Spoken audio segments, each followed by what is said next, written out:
First ever factory outlet, Chandanagar, Mukunda Jewelers, opening soon. No making charges.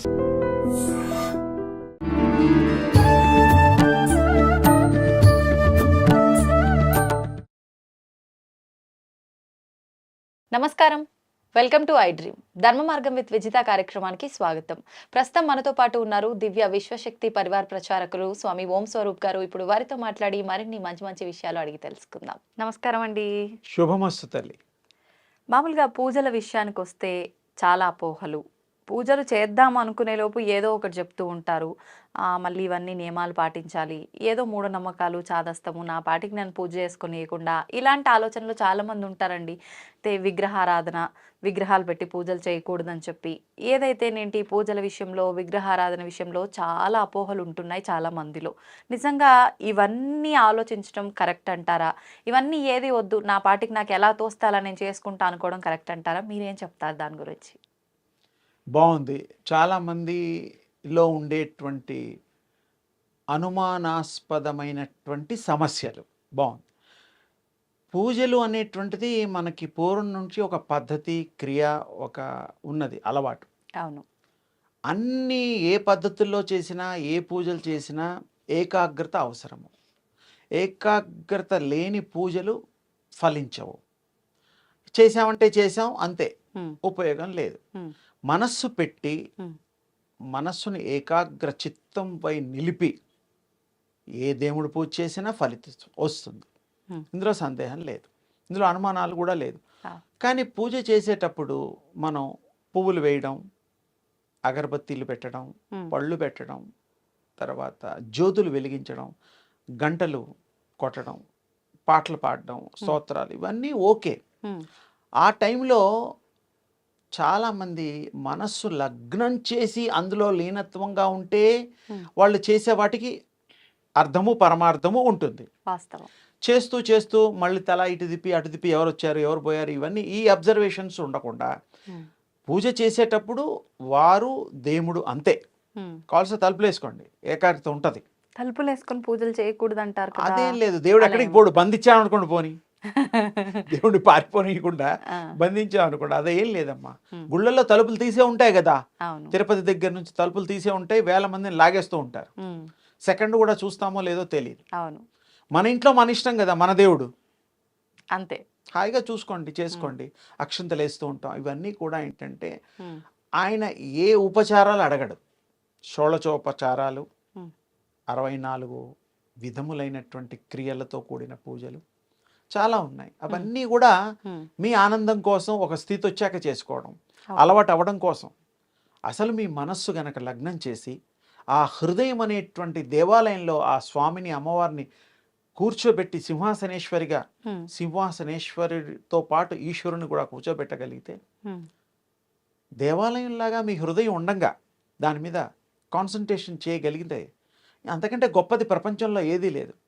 మరి ఎంతోమంది గుళ్ళకే వెళ్ళడం లేదు. మరి అవును, ఋషులు అసలు వెళ్ళరు, మౌనులు అసలు వెళ్ళరు. అడవులలో ఎక్కడో పోయి వాళ్ళ పీఠం వేసుకొని కూర్చుంటారు. వాళ్ళ స్నానాలు కూడా చెయ్యరు, పళ్ళు తోముకోరు. కానీ శరీర శుభ్రత అవసరం అంటారు కదా. మరి ఆయనకి ఎందుకు లేదు? మౌనులకి వాళ్ళ అంటే దాని మీద కాన్సన్ట్రేషన్ ఉండదు. అంటే శరీరం పైన వ్యామోహం కూడా లేకుండా, అంటే ఆత్మలో కలిసి ఆ పరమాత్మలో లీనం అవడానికి ప్రయత్నం చేసినప్పుడు ఈ యొక్క శరీరానికి ఏది అంటదు, శుభ్రత ఆటోమేటిక్గా ఉంటుంది. అలాంటి వాటికి కొంచెం దూరంగా వెళ్ళి చూడండి, గంధపు వాసన, మల్లెపూల వాసన ఆ మనిషి దగ్గర నుంచి వస్తుంది.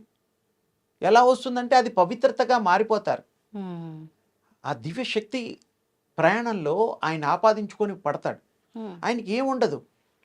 ఇప్పుడు మనకి చాలామంది భూమిలో బ్రతికుండగా భూగృహం కట్టుకొని అందులో తపస్సు చేసుకుంటూ సమాధి అయిన వాళ్ళు ఉన్నారు మన భారతదేశంలో. సజీవంగా బ్రహ్మేంద్ర స్వామి గారు ఉన్నారు ఇప్పటికీ, రాఘవేంద్ర స్వామి గారు ఉన్నారు ఇప్పటికీ, ఎంతోమంది ఉన్నారు.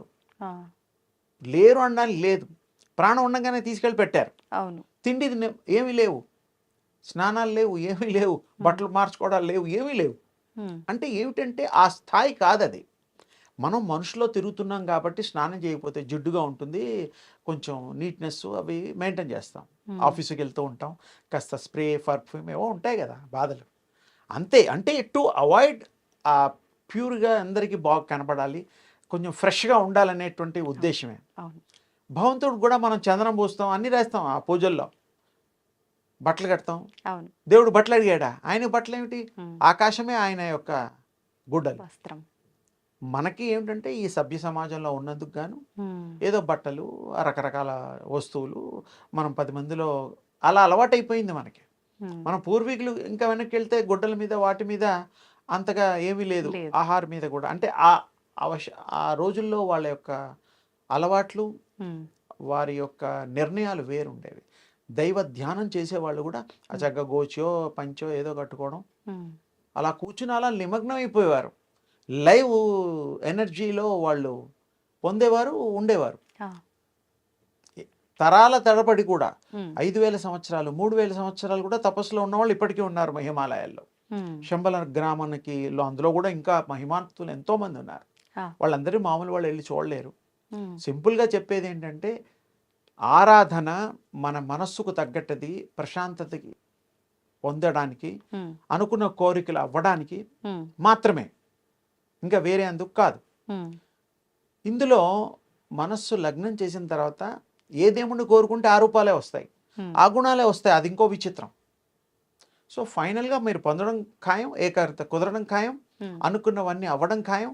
ఇతరులకు కూడా ఈ భక్తిని వారికి అలవాటు చేయడం ఖాయం. ఉమ్. వాళ్ళ ఇంట్లో పిల్లలకి కూడా మనం పెంపకంలో అలవాటు చేస్తే వాళ్ళకి వస్తాయి. అవును.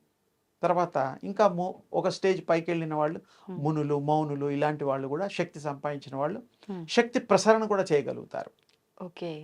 తప్పకుండా. అంటే ఇప్పుడు మీరు చెప్పినట్టుగా అది చూస్తే అంటే మీరు శక్తిని ఇతరులకు ఇవ్వడం అంటే శక్తి పాత్ అంటారు దాన్ని, ఉమ్. ఇతరులకు ఇవ్వచ్చు.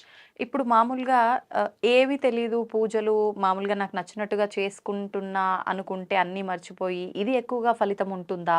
లేదు అనంటే ఒక గురు ద్వారా ఉపాసన లాగా తీసుకొని ఒక దేవుణ్ణి ప్రత్యేకించి ఎంచుకొని అలా కూడా దానికి చేయొచ్చు. సంబంధించిన ఉపాసన చేస్తే ఎక్కువ ఫలితం ఉంటుందా? గురుముఖత కూడా మంత్ర దీక్ష తీసుకునే వాళ్ళు ఉన్నారు. ఉమ్. ఎవరు లేకుండా కూడా మీరు తనకు తోచిన విధంగా పూజలు చేసుకునే వాళ్ళు ఉన్నారు. ఉమ్. కాళహస్తి మహత్యంలో తిన్నడు ఉమ్. ఆయన గారు, మరి అందరికీ తెలిసింది భక్త కన్నప్ప అంటాం, సినిమాలు కూడా చూసుంటారు. ఆ. ఆయనకి ఏమీ తెలియదు పాపం, ఆటవికుడు. ఆయన ఇంకో ఏం చేశాడు, శివుడికి నైవేద్యాలు మాం- 2 కుందేళ్ళు కొట్టి ఒక కుందేలు ఆయన తిని ఒక కుందేలు దేవుడు పెట్టాడు, తినమంటే తిన్నట్ట. ఉమ్. అంటే ఇక్కడ ఆ involvement, surrender to God. Um. Rules regulations ఏమీ లేవు అక్కడ. ఉమ్. అలానే ఉన్న వాళ్ళని పాటించే వాళ్ళని పాటించొద్దు అనడం లేదు నేను. ఉమ్. పాటించండి, మీకు తోచిన విధంగా స్వామిని తల్లిని కొల్చుకోండి. ఉమ్. అలా కూడా భక్తి తత్పరత పొందొచ్చు, దేవుడికి దగ్గరికి కావచ్చు.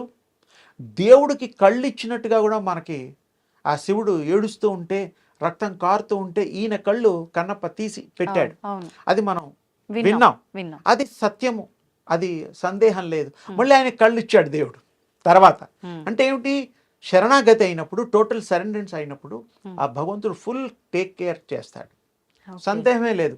ఉమ్. ఏమీ తెలియకుండా భక్తి తిన్నడులాగా, భక్త కన్నప్పలాగా ఇంకా చాలామంది ఉన్నారు లిస్టు. వాళ్ళకు కూడా భగవంతుడు అనుగ్రహం ఉంది, అది కూడా చెయ్యొచ్చు.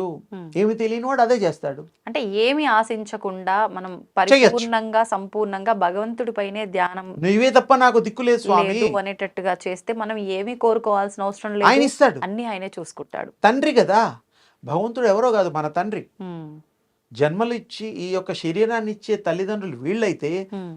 జ్ఞానాన్ని, ఆత్మ యొక్క సిద్ధత్వాన్ని ఇచ్చేది ఆ పరమేశ్వరుడు. పరమేశ్వరుడు అంటే, ఈశ్వరుడు అంటే రూపరహితుడే, రూపం లేదు. ఆ రూపం మనం శక్తి రూపం కల్పించాం ఆయనకి, అంతే. ఏ శక్తి అయినా, ఏ ఇదైనా, ఆరాధనైనా, ఏ గురువైనా మంత్రం ఇచ్చినా ఇవ్వకపోయినా మీకు మనసు పెట్టి చేయడం వల్ల ఏకాగ్రత చిత్తంతో, చదువు రాకపోయినా మీకు భక్తుడు అనే అర్హత వస్తుంది. ఓకే. భక్తికి చదువుకి సంబంధం లేదు, లేదు. లేదు. అవును. మీ మనస్సుకు సంబంధం ఉంటుంది. ఉమ్. తప్పకుండా దేవుడు మిమ్మల్ని ప్రేమిస్తాడు. ఉమ్. ఏమీ తెలియని అమాయకుల్ని హత్తుకుంటాడు, హృదయాలకి ఆ. తీసుకుంటాడు, బొడ్డాన్ని ఎత్తుకుంటాడు. ఉమ్. అంత గొప్ప దయామయుడు, కరుణామయుడు ఆయన. ఉమ్. భగవంతుడి గురించి మనం ఎంత చెప్పుకున్నా తక్కువే. తక్కువే. అందుకని ఆయనకి ఏ విధంగా పూజ చేసినా, ఉమ్. నిష్ఠతో చేసినా, కరెక్ట్గా చేయాలి, చెయ్యాలి. మనసు పెట్టి చేయాలి. ఉమ్, మీరు ఏ పద్ధతి లేకుండా కూడా చేయొచ్చు. ఉమ్, పువ్వులు లేవా పర్వాలేదు, నీళ్లు లేవా, ఉదకం లేదు, ఏమీ లేదు, మనసు పెట్టు, నీ మనసే పుష్పంగా నాకు ఇవ్వవయ్యా అంటున్నాడు ఆయన. ఓ, దేవుడు ఏమీ కోరడు, ఉమ్, నువ్వే నీ సంతోషం కోసం అవి ఇవి అన్నీ పెట్టేసి. చేస్తా. ఉమ్, పాపం దేవుడికి ఏ పెట్టినా కూడా ఆయన తీసుకున్నాడో తీసుకోడో కానీ ఆఘ్రాణిస్తాడు పాపం, ఆయన కూడా స్మెల్ చేస్తాడు. ఉమ్, ఆ దేవుడికి చూపిన ప్రసాదాలన్నీ మనమే తింటాం, అవును. మానవులు పంచుతాం దేవుడి పేరు చెప్పి, కానీ భగవంతుడు కూడా అందులోంచి ఎసెన్స్ తీసేసుకుంటాడు. ఆఘ్రాణించడము అంటారు దాన్ని. ఓ, ఆగ్రా. అందుకే దానికి ఆరగింపులు, ఆ గుళ్ళల్లో తలుపులేసి వాళ్ళు కూడా బయటకు వస్తారు మామూలుగా. వస్తే ఆ దేవుడు అందులో ఉండే ఎసెన్స్ తీసేసుకుంటాడు. ఓకే. ఆ దేవుడికి పెట్టిన ఆ ప్రసాదం టేస్ట్ ఉంటుంది, అది కొంత ముఖ్యులకే ఇస్తారు, అది కొంత ఈ ప్రసాదాల్లో కలిపి కూడా వితరణ చేస్తూ ఉంటారు. ఓకే. అందుకని భగవంతుడు కూడా స్వీకరిస్తాడు, ఆయన కూడా తింటాడు, నో డౌట్. మన ప్రేమతో పెడితే ఎవరైనా తీసుకుంటారు, మర్యాద చేస్తే తీసుకోరా? తీసుకుంటా. భగవంతుడికి మర్యాద కాదు, అంకితం చేస్తున్నాం. ఉమ్, ఉమ్, అందుకని ఆ స్వామి తీసుకుంటాడు. ఉమ్, ఆయన సత్యస్వామి కాబట్టి నిజమైన ప్రకాశ వెలుతురు ఇచ్చేటువంటి ప్రకాశకుడు ఈ భూమికి. అవును. ఇలాంటి ఎన్నో భూములకు కూడా ఉమ్, ఉమ్, ఆయన తండ్రి కాబట్టి ఆ తండ్రిని మనం కొలుస్తూ ఆ దివ్యత్వాన్ని పొందుతూ ఆపాదిస్తూ ఇతరులకు కూడా పంచిపెట్టి వాళ్ళని కూడా భక్తి మార్గంలో పెట్టడానికి మనం సంపూర్ణంగా ప్రయత్నం చేస్తే మనము ధన్యులం, వాళ్ళు ధన్యులు, ప్రపంచమంతా ధన్యము. ఉమ్. అదే సంతోషం. నిజంగా అమ్మా. చాలా మంచి విషయాలు, చక్కటి వివరణ ఇచ్చారు. అద్భుతంగా అమ్మా, ఉన్నాయి మీ శుభం మాటలు. తల్లి. ధన్యవాదాలు.